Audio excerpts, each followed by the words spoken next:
on to our module on the heart. Now, this is the second module under the topic of the heart. In this particular module, we're talking about the histology and the embryology of the heart. In the first module, we talked about the gross anatomy of the heart.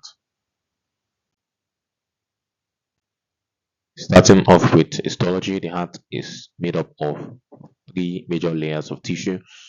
These layers are divided from inside to outside as the endocardium, the myocardium, and the epicardium. So the endocardium is the most interior layer of the heart. Histologically, it's the innermost layer of the heart. It is further divided into three major parts. So there are three sublayers of the endocardium. This includes the endothelium, which is the innermost structure that is in direct contact with the lumen of the heart. Then we have the loose connective tissue and the subendocardium. So the endothelial layer is lined by a simple squamous epithelium, and the subendocardial layer contains Purkinje cells, which are very important in the function of the heart. So the middle layer of the heart is the myocardium. It is made up largely of muscle, and there are two major types of muscles found in the myocardium. They include the contractile muscle and conductive muscle. So contractile muscles are muscles that we described in a separate model under the muscle tissue. The striated muscles that contain large amount of myofibrils and are interconnected by intercalated disc. So you can check out the video under muscle tissue in the section of HFD, and you get acquainted with the different features of the contractile muscles.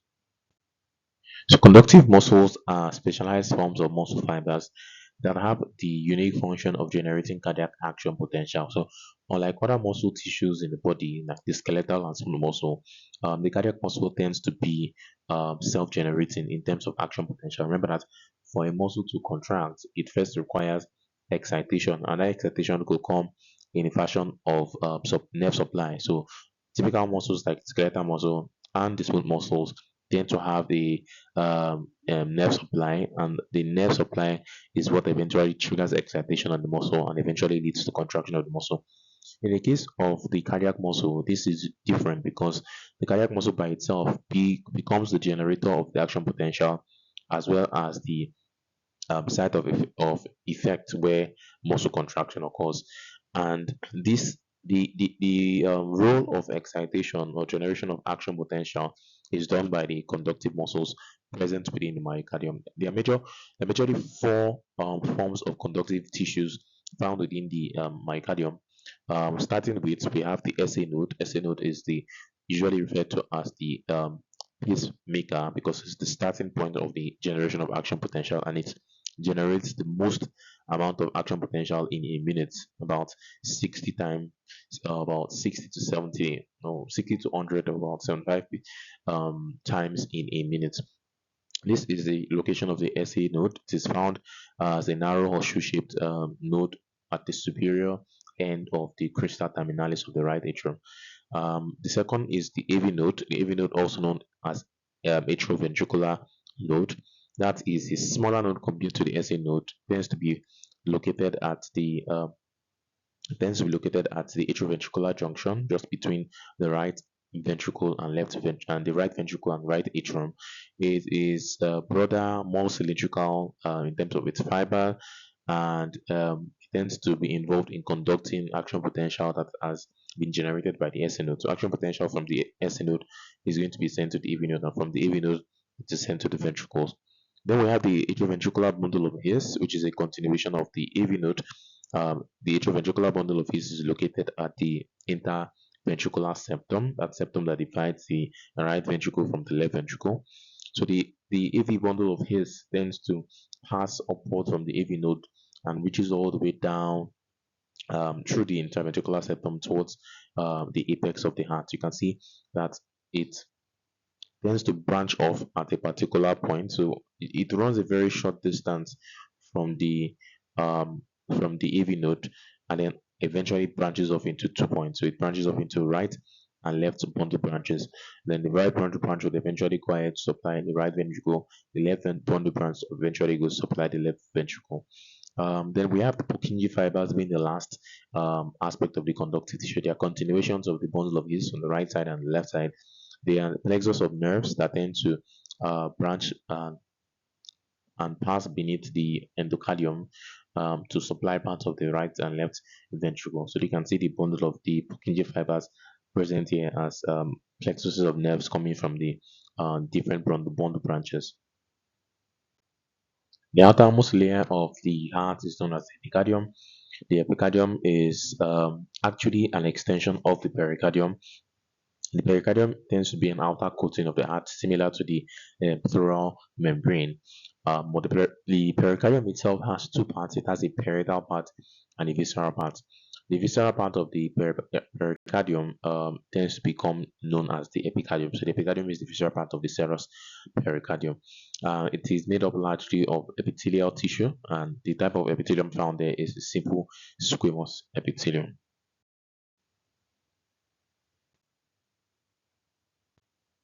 Let's talk about the development of the heart. The cardiovascular system tends to develop around the third week. It's the first major system to begin to function in the embryo. And in terms of development of the heart, there are four major stages of development that we should be very acquainted with. The first stage has to do with the formation and fusion of what we call the endocardiac tubes. The second stage has to be the formation of the five-chambered heart. The third stage tends to be deal with the rotation of the five-chambered heart. And then finally, the fourth stage has to do with septation and partitioning of different chambers of the heart. So let's talk about each of these one by one. We'll start off with the first stage of development of the heart. Then we'll talk about the second stage, the third, and then the fourth stage. Just to break it down a little bit, stage one, like I said, is the formation of the endocardiac tube.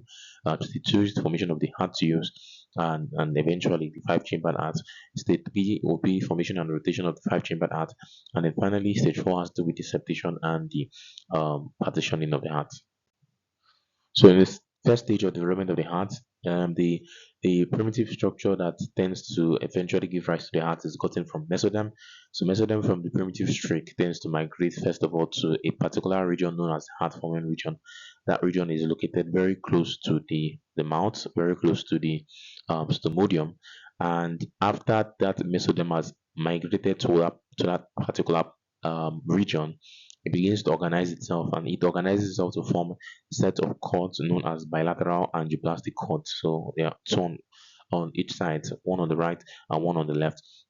These cords eventually become tubes, so they canalize to become tubes. So we start off with, let's say we start off with a single mesoderm, migrates to the heart forming region, then eventually the mesoderm would undergo maturation to form two cord-like structures known as bilateral angioplastic cords, and then these cords will now undergo canalization to form tubes, and then at the end of the day we have two tubes known as the endocardiac tube. So remember that stage one deals with the formation of these tubes, and practically the tube formation tends to occur around the third week of development. Usually, at this point, we start to see more development occurring, and usually the heart starts to undergo beating from the 22nd to the 23rd day of life. That's beyond the third week. So the stage two deals with the formation of the heart tube. So what happens in stage two is during the lateral folding of the embryo, the two endocardial tubes starts to move towards one another, and then eventually it would fuse. And once they fuse, as shown in the image below, they will become a single tube. That single tube is known as the heart tube. So heart tube occurs as a result of fusion of the two endocardial tubes that had been generated from stage one. And that fusion occurs as a result of lateral folding of the embryo. Once the endocardiac tube is formed, it undergoes a number of maturation. And at the end of the day, we have the endocardiac tube being made up of a number of layers. From inside to outside, these layers include the endocardium, the cardiac jelly, the myocardium, and the epicardium. You can see that these are already structures that would give rise to some of the histological components of the heart that we mentioned in the previous slides. So let's talk about what each of the layers of the heart tube tends to eventually form, or their functions in terms of the heart tube at that particular stage. The endocardium tends to arise from the precardiac mesoderm, and it eventually gives rise to the endocardium of the heart. The cardiac jelly tends to be an extracellular matrix of protein that is secreted by the myocardium, so it's secreted by the third layer. The myocardium tends to arise from the surrounding mesoderm themselves, and then the epicardium tends to arise from mesoderm migrating from the cardiac region, usually from the coelomic wall near the liver. So this are very important points to talk about in terms of the origin of each of the different layers of the heart tube. Let's move on to the third stage. Once the heart tube has been formed, it begins to elongate, begins to dilate, and it begins to constrict at different points. And this elongation, dilation, and constriction at different points will give rise to the five chambers of the heart. So just imagine a single tube undergoing elongation, undergoing dilation, and undergoing constriction. What you have at the end of the day is that this tube will give rise to five outpourings connected together, and this is known as the five-chambered heart. So the five-chambered heart is important for you to remember the five chambers giving rise to the five-chambered heart. This includes the truncus arteriosus, the bulbus codis, the primordial ventricle, the primordial atrium, and the sinus venosus. And this is how they are arranged from cranial to caudal. So craniocaudally, the truncus arteriosus is first, followed by the bulbus codis, followed by the primitive ventricle, then the primitive atrium, and then finally the sinus venosus. Then the sinus venosus tend to receive so during the development of the heart, we also have development of the vascular structures that would eventually be involved in circulating blood throughout the entire fetal circulation. So the sinus venosus tend to serve as a point of delivery of blood through pairs of veins that have been developing already. So there are three major veins that tend to drain blood into the sinus venosus, and these three veins are important to note. They include the vitelline vein, the umbilical veins, and the common cardinal vein, although not shown in the image here. So still on stage three, we start to see that these five chambered heart or five dilations of the heart will begin to undergo what we call rotation. So the rotation, also called looping, starts to occur around at about the 23rd day of life. And at the 23rd day of life, the looping that we see is what we call a dextral looping or a right-sided looping. So we say that the five-chambered heart begins to undergo a dextral or right-sided looping, and that looping, that rotation, will lead to the heart becoming a U-shaped heart at the end of the day. So you can see that we start with a tube with five chambers, and then the tube undergoes rotation, what we call dextral looping. At the end of the day, we end up with a U-shaped structure. All right, you can see how it becomes a U-shaped structure. Usually, what this entails is that we start to see the bulbous codis move forward and downwards towards the right, and then we see the primitive ventricle moving backwards and upwards towards the left. And at the end of the day, we see that the what we have is that the sinus venosus starts to be oriented upward. Remember, it is caudally, but at the end of the day, we see the sinus venosus oriented upward, as shown here. We also see the ventricles oriented downwards. So see the ventricles are down. The the um the primitive atrium is up, as well as the sinus venosus up, because of that rotation that occurs. So after each of the different dilations or chambers of the heart has undergone the dextral looping and has reoriented themselves, we start to see the heart looking more like the actual adult heart based on the way in which the chambers are placed. However, um, the formation or development of the heart is quite not complete yet until each of the different compartments of the heart are well partitioned. Remember that a typical adult heart has four chambers, right and left atrium, and then right and left ventricles. And the atrium and ventricles are separated from one another by what we call an atrioventricular orifice and atrioventricular valve. And then the atria are separated by one another by the interatrial septum, as well as the ventricles. Ventricles are also separated by the interventricular septum. So for this to occur, we need to talk about stage four, which deals with septation of the heart, which deals with the separation of different parts of the heart, the atrium from the ventricle, the ventricle from the ventricles, and the atrium from the atrium. So in terms of stage four, what occurs is that the heart chambers begins to separate, and it tends to follow this particular manner. We have first of all partitioning of the atrium from the ventricles. We have partitioning from the right atrium from the left atrium. We have partitioning from the right ventricle from the left ventricle, and then also we have partitioning from the aorta um, of the aorta from the pulmonary trunk. And this is practically what tends to occur. And when there is a failure of separation, we tend to say a number of different anomalies. We'll talk about some of those anomalies as we go on during the particular video. So let's start off with the partition of the atrium from the ventricles. So during this particular process at stage 4, we see that we see the formation of two endocardial or atrioventricular cushions. These tend to arise from mesodermic structures. They form on the anterior and posterior wall or between the primitive ventricle and the primitive atrium. So we have a dorsal and then we have a ventral ventricular cushion. So look at this image that then to depict for us so this is the primitive atrium here, and this is the primitive ventricle here. What do you notice that between the primitive atrium and ventricle, we see the endocardial cushions being formed. The one on the ventral side is the ventral endocardial cushion. One on the dorsal side is the dorsal endocardial cushion. And they're just forming between the junction of the atrium and ventricle, the primitive atrium and the primitive ventricle. With time, this endocardial cushion begins to grow towards one another and then eventually fuse. And once the endocardial cushion, the dorsal and ventral endocardial cushion fuses together, this gives rise to what we call an atrioventricular septum. So the atrioventricular septum is formed as a result of fusion of the dorsal and ventral endocardial cushion. And once that septum is complete, it will directly partition the atrioventricular canal into a right atrioventricular canal and a left atrioventricular canal. As you can see that the endocardial cushion has divided our entire um, atrium and ventricle into the atrioventricular canal on the right side. So this is right atrioventricular canal. This entire area is right atrioventricular canal. This entire place is the left atrioventricular canal. And as a result, it's also separating the atrium at the top from the ventricles below. Let's talk about the partitioning of the atrium. So the partitioning of the left atrium from the right atrium usually stems from a number of different processes that are very important to note. So first of all, we start off with the growth of a particular structure known as the septum primum. So imagine that at the atrium being present above, where there's initially just a single atrium, we start to see a downward growth of the muscular part of the roof of the atrium. So let's say it's the roof of the atrium at this point.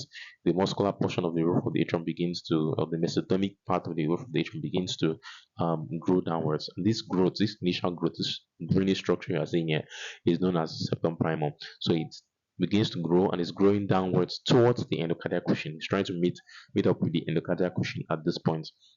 So as it grows down, it grows to the point in which it gets very close to the endocardial cushion, but doesn't just meet it directly. It doesn't come in contact with the endocardial cushion. So as a result, we have a space being found between this septum primum and the endocardial cushion, and that space is known as the foramen primum. So foramen primum is the space that is formed between the free edge of the septum primum and the endocardial cushion. And eventually, with time, this space would close off. So with time, we see that the septum primum would close. The entire septum primum would meet the endocardial cushion and close the foramen primum. And that's what we see in this particular aspect of the picture. So once the septum primum meets the endocardial cushion and closes off the foramen primum, what occurs then from that point henceforth is that we start to see a new foramen forming at the center point of the septum primum. So just imagine at the center of the septum primum, somewhere around this point here, we see a new hole or a new space forming between or in the midline of the septum primum. That space is known as the foramen secundum. So foramen secundum occurs on the septum primum. So it's not as a result of failure of the septum primum to reach the endocardial cushion. That has already happened. Once the septum primum reaches the endocardial cushion, then we start to see a bit of hole being formed on the septum primum, and that will give rise to the foramen secundum. Once the foramen secundum is formed, then what occurs from there is that we start to see another growth occurring. So, but just at the side of the septum primum, we see another growth of tissue from the roof of the atrium, primitive atrium. We see another growth occurring and running all the way down, also towards the endocardial cushion. This extra growth is known as the septum secundum. So septum secundum is another growth occurring just on the right side of the septum primum towards the endocardial cushion. Now, just like just like that of um, the septum primum, the septum secundum also does not reach the endocardial cushion. So it runs all the way down and then stops halfway to the right of the septum primum. And as a result, what we tend to see from there is that we see that a space is going to open up. So the space that opens up is going to be the space between the septum secundum and the endocardial cushion, and also the space between the space within the septum primum. Remember that that space within the septum primum is known as the foramen secundum. Now, the space that is found between the endocardial cushion, so the combination of spaces between the endocardial cushion and the septum secundum, and then the space formed by the foramen secundum, that space together in combination will give us a unique opening known as the foramen ovale. So the foramen ovale is the combination of the gap that is formed between the septum secundum and the endocardial cushion and the foramen secundum. And that foramen ovale allows for flow of blood from the right side of the heart to the left side of the heart, and it limits the amount of blood going to the lungs, because the lungs in the fetal structure are not they are not functional because air is not entering into them, so they're practically non-functional. So what occurs is that the oxygenated blood that we're getting from the fetus is getting from the mother through the placenta, through the veins coming from the placenta, will just be shunted from the right side to the left side, and then from the left side it's taken all the way up to the rest of the body. So, like I said, during embryonic life, the blood is shunted from the right atrium to the left atrium through the foramen ovale. But later in life, once the child is born, the foramen ovale would close off, and then once it closes off anatomically, and eventually that system is eventually ended. We have loss of shunting from the right side to the left side, and this is because of the fact that when the child is born, air enters into the lungs becomes functional, and then from there, blood will need to be shunted from. And then, besides that, the placenta has also been separated from the placenta that connects the mother to the child has also been separated as a result. So we're not getting oxygenated blood from the mother anymore. Now we need oxygen from the lungs. So as a result, blood needs to go from the right atrium to the right ventricle to the lungs, not from the right atrium to the left atrium. So the foramen ovale practically becomes obsolete at birth, and this closure that occurs tends to automatically um, leads to the conversion of the foramen ovale into a wall known as the fossa ovale. Remember, I talked about the fossa ovale in the separate module under the heart. That's module one. We mentioned the fossa ovale as a unique structure that we see on the interatrial septum, and like I said, it's a remnant of the foramen ovale. When there's a failure of the foramen ovale to close, whenever the foramen ovale does not close, usually it leads to what we call a patent foramen ovale, and this is one of the common causes of the congenital heart disease that we tend to see in children.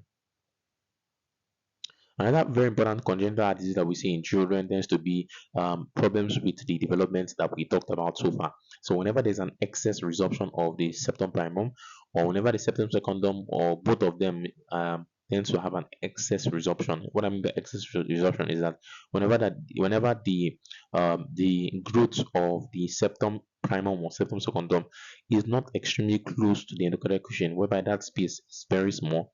So whenever we have a case in which the space between the endocardial cushion and the septum secundum or septum primum is extremely large, then that will lead to another form of development known as the atrial septal defect. So atrial septal defect is as a result of an excessive gap present between the septum primum or septum secundum and the endocardial cushion. So there are two major defects that could occur as a result of problems with development or partitioning of the left atrium from the right atrium. One is the atrial septal defect. Second is the patent foramen ovale.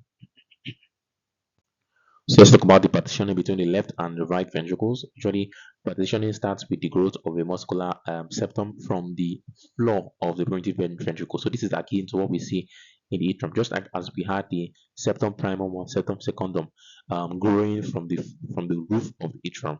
We have the septum of the ventricle, the what we call the muscular IV septum, um, starting from the floor of the ventricle. Usually, we start with a muscular septum. So the septum is usually a muscular septum. It grows from the, as shown here, it grows from the floor of the ventricle and is growing towards the endocardial cushion. So it grows towards the endocardial cushion. And then once it gets to about two third the length of the entire ventricle, we start to see a new septum forming from the endocardial cushion. So the septum that comes from the endocardial cushion is known as the membranous septum. So we have a muscular septum coming from the floor of the ventricle and a membranous septum coming from the endocardial cushion, moving towards one another, and eventually they will fuse to form a single interventricular septum. And this practically depicts the formation of the interventricular septum. So usually when there's a defect in the formation of the migration or formation of the muscular or membranous interventricular septum, usually the muscular, this could lead to a defect we know as the ventricular septal defect, whereby there's a space or gap at the length of the interventricular septum. So we need the membranous and the muscular IV septum to meet together to form a single IV septum. When there's a failure of both of them to fuse, or one of them doesn't grow very well, that will lead to the ventricular septal defect that we tend to see as a congenital heart defect. Then let's finish off with the partitioning of the aorta from the pulmonary trunk. In this case, we tend to see the migration of a unique set of cells we call the neural crest cells into the truncus arteriosus and bulbus codis, one of those two heart chambers that we mentioned amongst the five. So the neural crest cells that migrate into the truncus arteriosus and bulbus codis will tend to form a ridge within them. So within the truncus arteriosus, they form what they call a truncal ridge. Within the bulbus codis, they form what they call a bulbar ridge, and you can see that in the image here. You can see that initially the truncus arteriosus and bulbus codis are just very patent large chambers of the heart, and then with time we see the migration of the neural crest cells into this particular space. Once the neural crest cells migrate, they will form a ridge. They will attach to the walls of the truncus arteriosus and the bulbus codis to form a ridge. In the truncus arteriosus, they form the truncal ridge. In the bulbus codis, they form a bulbar ridge. And then with time, we start to see that the ridges tend to rotate around an axis. So they tend to spiral around an axis. And as they spiral and fuse to one another, they give rise to a new set of ridge known as the aorticopulmonary septum. So the aorticopulmonary septum is gotten from the ridges of the truncal and bulbar truncus arteriosus and bulbus codis, which is also gotten from the neural crest cells that has migrated. So this septum tends to rotate about 180 degrees, and it completely divides the entire truncus arteriosus and bulbus codis into two parts. So it divides it into the aorta and the on the right, and the pulmonary trunk on the left. So usually failure of the spiraling occurring, so failure of the rotation of the ridge of the aorticopulmonary septum will lead to problems with the positioning of the aorta and the pulmonary trunk. Remember that once this rotation, 180 degrees rotation occurs, the aorta will automatically be placed on the right side, the pulmonary trunk will be placed on the left side. If the rotation does not occur, so if the spiraling doesn't occur, the aorta will be placed on the left side and the pulmonary trunk will be placed on the right side. Now, usually we term this as the transposition of great vessels. So when there's an abnormal positioning of the aorta and the pulmonary trunk, that is known as the transposition of great vessels. That would mean that the aorta will be coming from the right side, rather coming from the right ventricle. The pulmonary trunk will be coming from the left ventricle. So whenever there's also problems with the positioning of the atrioventricular septum, the aorticopulmonary septum, in terms of where it is, it could also cause tetralogy of Fallot. Talk about tetralogy of Fallot in towards the end of this particular model. And whenever the partitioning that is formed from the aorticopulmonary septum, dividing the truncus arteriosus and bulbus codis into the aorta and pulmonary trunk, whenever that partitioning is not done well, whenever there's a partial partitioning, can lead to what we call a truncus arteriosus, whereby the entire truncus arteriosus or bulbus codis is patent, is not fully divided. So we just have a single outflow tract But instead of having the aorta and the pulmonary trunk separate, we just have a single outflow tract, a single vessel coming out from the heart. And that will lead to the mixture of oxygenated blood with deoxygenated blood. And that can lead to the development of a cyanotic heart disease. Let's finish up by talking about some of the adult derivative of the structures we've talked about so far. Starting with the endocardial cushion. Endocardial cushion, I said, is involved in the separation of the atrium from the ventricles. Some of the structures that the endocardial cushion will give rise to includes the atrial septum, as shown. Remember that the atrial septum tends to first of all originate from the roof of the atrium and then meets the endocardial cushion. So some part of the atrial septum is gotten from the endocardial cushion. Then the membranous IV septum. Remember that for the ventricles to be partitioned, they need a muscular ridge to grow from the floor of the ventricles and meet the membranous ridge growing from the endocardial cushion. So this membranous IV septum is gotten from the endocardial cushion. The valves of the heart, particularly the atrioventricular valves, are directly gotten from the endocardial cushion. So the tricuspid valve on the right side and the mitral or bicuspid valve on the left side. In terms of the primitive atrium will give rise to the rough part of the atrium. So remember that the right and left atrium has rough parts known as pectinate muscle. So the rough part of the atrium, the pectinate muscle on the right and the left side, will be gotten from the primitive atrium. The primitive ventricle tends to give rise to the rough part of the ventricles. Remember that both the right and left ventricles have rough parts known as the trabeculae carneae or the trabeculated portion of the ventricles. Each of these parts are gotten from the primitive ventricle. Then we have the bulbus codis. The bulbus codis gives rise to the left and right ventricular outflow tract, usually what we know as the smooth part of the ventricles. So on the right side, we have the smooth part of the right side of the ventricles, and then the left side, we have the smooth part of the left side. On the left side, we know that as aortic the aortic vestibule. On the right side, on the other hand, we know that as the bulbus codis. So each of these are small portions of the right and left ventricle, and they are gotten from the bulbus codis. And then finally, we have the truncus arteriosus. Truncus arteriosus gives rise to the ascending aorta and the pulmonary trunk. Remember that the truncus arteriosus tend to be separated from one another as a result of the aorticopulmonary septum gotten from the neural crystals. When we go drop down towards the ending of the heart, in terms of the chambers, we talk about the sinus venosus. The sinus venosus has two parts, that's the left and the right horn, and each of those portions give rise to different structures in the adult tissue. The left horn of the sinus venosus gives rise to the coronary sinus. Remember, coronary sinus is usually the terminal vein that tends to drain the oxygenated blood from the heart into the right atrium. Then that left horn of the sinus venosus also gives rise to the valve of the coronary sinus. For the right horn of the sinus venosus, the right horn of the sinus venosus will give rise to the smooth part of the right atrium, also known as the sinus venarum, the valve of the superior vena cava, and the SA node. Then each of the valves of the sinus venosus gives rise to different structures. The valve of the sinus venosus on the left side gives rise to the part of the atrial septum. The valve of the sinus venosus on the right side gives rise to the crista terminalis, that's important landmark that distinguishes the rough part of the right atrium from the smooth part of the right atrium internally. Then we have some of the veins and other important embryonic structures that are found during development, and then the adult derivatives. The primitive pulmonary vein will give rise to the smooth part of the left ventricle. The septum primum tends to eventually form the left side of the atrial septum. Septum secundum forms the right side of the atrial septum. Remember that the septum secundum is found to the right of the septum primum. And then the foramen secundum gives rise to the floor of the fossa ovale on the left side. Then finally, the foramen ovale would automatically become the fossa ovale after birth. Let's end this model by talking about some clinical significances. These are all related to some of the common congenital heart defects and congenital anomaly that we tend to see. So some include the tetralogy of Fallot, the trilogy of Fallot, atrial septal defect, ventricular septal defect, foramen ovale, and then we have the ectopic codis and dextrocardia.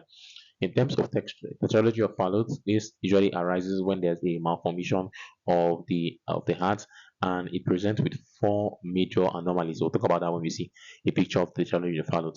The atrial septal defect and ventricular septal defect, I talked about that. I mentioned the fact that these are problems in development of or in the partitioning of the atrium, and then the partitioning of the ventricles. Then the foramen ovale I mentioned is when there's a failure of closure of the fossa of the foramen ovale, and as a result, we have patency of the foramen ovale and shunting of blood from the right side to the left side. So these are pictures depicting some of the different anomalies that we talked about. On the upper right hand corner, we have a picture depicting the atrial septal defect. You can see a huge space between the or within the interventricular interatrial septum rather. So that space allows for shunting of blood from the left to the right side as shown here. Um, Below, you'd also notice the ventricular septal defect also occurring, whereas when there's a space in the interventricular septum allowing for flow of blood from the right to the left side or sometimes from the left to the right side. Below, you could see an image of the tetralogy of Fallot present here. So tetralogy of the Fallot tends to present with number of four major pathologies. These four pathologies tends to include, first of all, right ventricular hypertrophy shown here. There's the overriding aorta also present here. So you can see the aorta, instead of the aorta receiving blood from the left ventricle, it tends to override and all the way enter into the or become connected to the right ventricle.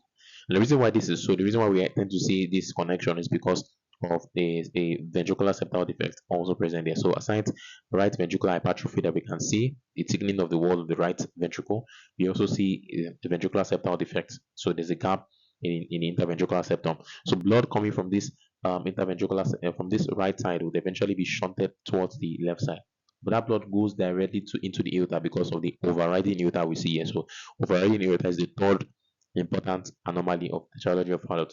Then finally, the last etiology or the last anomaly is pulmonary stenosis. So this is when there is the stenosis of the pulmonary valve. The valves are meant to allow for flow of blood from the right ventricle towards the pulmonary trunk. But once the valves are closed and shut or stenosed, they lead to reduction in flow of blood from the right ventricle into the lungs or through the pulmonary trunk, and that blood eventually will be shunted out through the interventricular septal defect into the aorta. So the four major um, anomalies in tertiary fallot includes right ventricular hypertrophy, so RVH, um, ventricular septal defect, VSD. You can say interventricular septal defects, so IVSD. Then pulmonary stenosis is PS, and then finally overriding aorta. Overriding aorta is present here. So we use the acronym RIPPLE to remember the different components of the tetralogy of Fallot. And finally, in the picture here, we can see the presence of a patent foramen ovale, whereby there's a flow of blood either bidirectionally from the right side to the left side or from the left side to the right side as a result of the patency of the foramen ovale when it feels to close after that.